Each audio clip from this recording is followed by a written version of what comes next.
लबाड लणग ढोंग करतय, लबाड लणग ढोंग करतय, भाजपच्या नेत्यांना खुश करायचं सोंग करतय, कसं ढोंग करतय.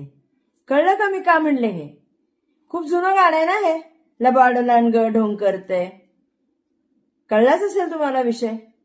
पिंपरी चिंचवडचे भाजपचे नेते आमदार महेश लांडगे गेले 2-3 दिवस राष्ट्रवादी काँग्रेस पक्षाचे नेते आपले उपमुख्यमंत्री अजितदादा पवार यांच्या विरुद्ध काही बाही बोलणं चालू आहे. म्हणजे लिमिटच नाहीये त्या गोष्टींना. फार संस्कार म्हणजे भाजपचे संस्कार हे कसे आहेत कळत नाही मला, की तुम्ही उपमुख्यमंत्री अजितदादा पवार यांच्या बाबतीत एकेरी उल्लेख करता. ठीक आहे, तुम्ही एकेरी उल्लेख केला, तुम्हाला राग आहे, तुम्हाला शत्रुत्व आहे, तुम्ही विरोधात आहात. अहो पण अजितदादांनीच तुम्हाला पायावर चालायला शिकवलं ना. त्यांनीच तुम्हाला ताकद दिली, त्यांनीच तुम्हाला पिंपरी चिंचवडमध्ये मोठं केलं. तुमची नाळ राष्ट्रवादीचीच होती ना. पण आता अचानक तुम्हाला दादांमध्ये खामिया दिसायला लागल्या.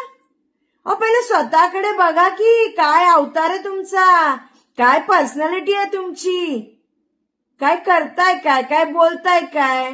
आणि एक लक्षात ठेवा बर का, लांडग्यांनी तर दादांवर बोलूही नये. लांडग्यांनी दादांवर बोलू नये. कारण का शेवटी लांडगे जे बोलतायत ना त्याच्यावर विश्वास लोक ठेवणार का? ठेवणार का सांगा ना मला. मला तर असं कळलंय की तुमचे तिकडे भंगारचा व्यवसाय आणि मोठमोठ्या कंपनीतले मशीन गायब करायचा काहीतरी, त्याचं पोलीस केस झाली होती. त्याच्यानंतर मग मला वाटतं कोणत्या पोलीस स्टेशनमध्ये तुम्हाला घेऊनही गेले होते. ह्या गोष्टी काढायच्या का आम्ही? ह्या गोष्टी काढायच्या? आणि तुम्ही काय काय म्हणजे आता ते न बोललेलं चांगले, ते दादांनी सभेतच सांगितले की तुम्ही काय काय उपद्व्याप केलेले आहेत. पण थोडे तर संस्कार असू द्या तो. ज्या व्यक्तीने तुम्हाला बोलायला चालायला शिकवलं त्याचीच मान कापायला निघाला. एवढी बेईमानी कुठनं येते? एवढी बेईमानी मला कळत नाही. आणि का, कशासाठी? अहो तुम्ही तर फार संस्कारी पार्टीमध्ये आहात ना लांडगेजी. अहो लांडगे, तुम्ही एका चांगल्या सुसंस्कृत असं म्हणणाऱ्या पक्षात आहात. एवढी घाण भाषा, एवढं वाईट, फार एकेरीवर येऊन. आणि एक लक्षात ठेवा, लाडक्या बहिणीच्या बांगड्या ज्या असतात ना, बांगड्या, त्या बांगड्या कमजोर नसतात बर का. त्या बांगड्यांची ताकद आहे ना, ती जेव्हा तलवारीची मूठ हातात येते ना तेव्हा कळेल तुम्हाला. एक लक्षात घ्या, महिला कमजोर नसतात. त्यामुळे तुम्ही बांगड्यांना कमजोर समजा. आम्ही काय बांगड्या भरल्यात का? बांगड्या भरणं काय कमजोरपणाची निशाणी आहे? झाशीच्या राणीच्या हातात बांगड्या नव्हत्या, मा दुर्गाच्या हातात बांगड्या नव्हत्या, आई लक्ष्मीच्या हातात बांगड्या नव्हत्या, आई अंबाबाईच्या हातात बांगड्या नव्हत्या. लाज वाटली पाहिजे. तुम्हाला काय बोलताय की आम्ही काय बांगड्या नाही भरल्यात? आम्ही बांगड्या भरलेल्या ना, सगळ्या रणरागिणी हो, दादांच्या लाडक्या बहिणी होत आम्ही. एक लक्षात घ्या.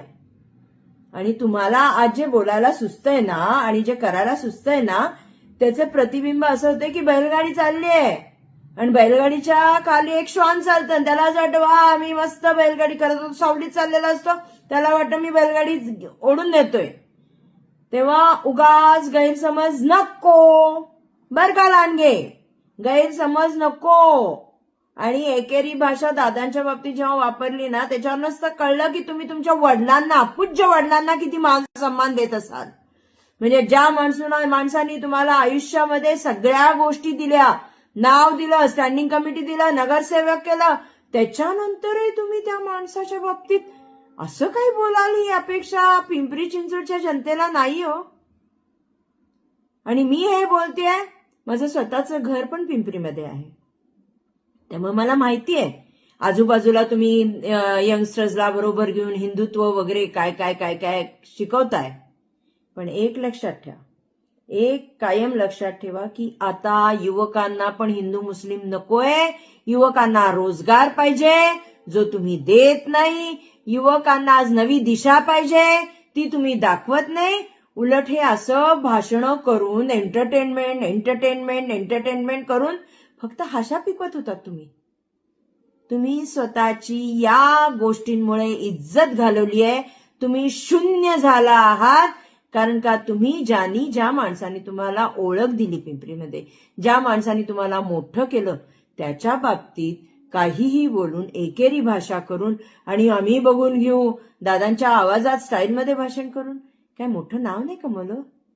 थोडं घरी जा, आरशामध्ये बघा आणि आरशामध्ये बघून विचारा की मी बरोबर केलं का, तेव्हा तुम्हाला कळेल. कारण का एक लक्षात घ्या, जेव्हा एक बोट तुम्ही दुसऱ्याकडे करताना लांडगे, तेव्हा 3 बोटं तुमच्याकडे असतात. तुमच्यातल्या चुका पिंपरी चिंचवडकरांना सगळ्यांना माहिती आहे आणि लवकरच त्याची प्रचिती पण तुम्हाला येईल. पण मी खरंच सभ्य भाषेत निषेध करते की लांडगेजी तुम्ही चुकलात. तुम्ही दादांच्या बाबतीत बोलून चुकलात आणि दादांचा जो एकेरी उल्लेख केलाय ना, तो अपमान तुम्हाला जो झालेला आहे त्याचा तुम्हाला माफी नाही. आम्ही रणरागिणी, आम्ही दादांच्या लाडक्या बहिणी तुम्हाला माफ करणार नाही, एवढं लक्षात ठेवा. आणि बांगड्या घातलेले हात जेव्हा तलवारी चालवतात ना, तेव्हा तुम्हाला कळेल की त्या बांगड्या घातलेल्या हातांची ताकद काय आहे. जय हिंद, जय महाराष्ट्र, जय राष्ट्रवादी. आता जोकासू एसटीपी या अत्याधुनिक जॅपनीज तंत्रज्ञानाने सुसज्ज, quick installation, energy efficient, noiseless blowers, low maintenance या आणि अशा वैशिष्ट्यांनी परिपूर्ण जोकासू एसटीपी तंत्रज्ञान प्रकल्प उभारणीपासून ते विक्री पश्चात समाधानकारक सेवा देणारी, भारताबरोबरच परदेशात देखील प्रकल्पांची यशस्वी उभारणी करणारी company Deccan water treatment private limited.